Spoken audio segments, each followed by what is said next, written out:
कुदरत ऐं फितरत जी बि सूंह हूंदी आहे ऐं उहा धरतीअ ते मंज़रनि जी सूरत में हूंदी आहे। अहिड़ा मंज़र मुल्क जे केतिरनि ई हिसनि में आहिनि, पर पहाड़नि ऐं डंडनि जी सूंह मुल्क जे मथां पासे त जाब जा अखियुनि आॾो अची वेंदी आहे।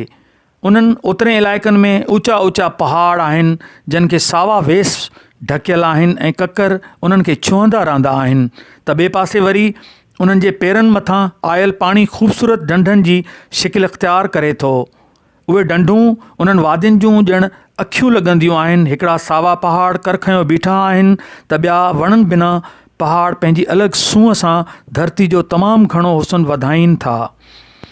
मुल्क जे उतरे इलाइक़नि जे उन्हनि वादियुनि मां वादी पारस हुजे या कागान तोड़े हंज़ा वैली हुजे, उहे लभाईंदड़ मंज़र पेश कनि थियूं।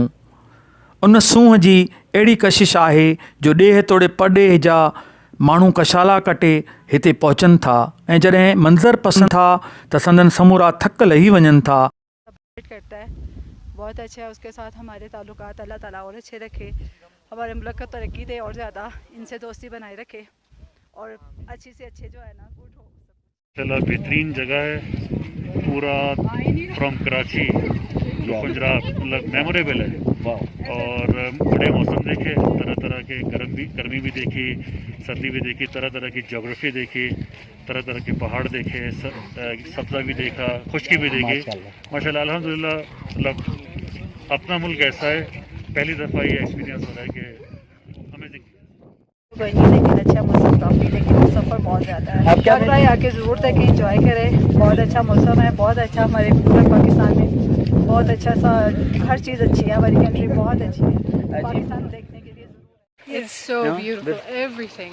We don't have anything in America like this, so it takes your breath away. Pakistan. Zindabad! अब दोबारा repeat again. One more. Okay. हाँ, Pakistan. Zindabad! हुननि इलाइक़नि में गिलगित जो पंहिंजो हुस्न आहे त बाबूसर टाप जा पंहिंजा नज़ारा आहिनि। वरी जो डंडनि जा दर्शन कबा त मन अंदरि वाह वाह निकिरियो वञे। उहे वादियूं पंहिंजे सीने में अगाटी तारीख़ बि सांढियल आहिनि, जंहिंजा के अक्स किलाए बिलबित खां वठी वेंदे पाक चीन जे ख़बराब बॉर्डर ताईं पसी सघनि था। हुननि ई वादियुनि में अताबाद झील बि ॼण त कुदरत जी अखि जो को ओलड़ो लॻंदी आहे। उन्हनि मागनि ते माण्हू परे परे खां अचनि था ऐं ख़ासि करे गर्मियुनि में हुननि इलाइक़नि खे सियाहनि जहिड़ो कर पंहिंजो ॿियो घर बणाए छॾियो आहे। कैमरामैन टीम सां गॾु अशरफ बुखारी, सिंध TV न्यूज़, नारान कागान।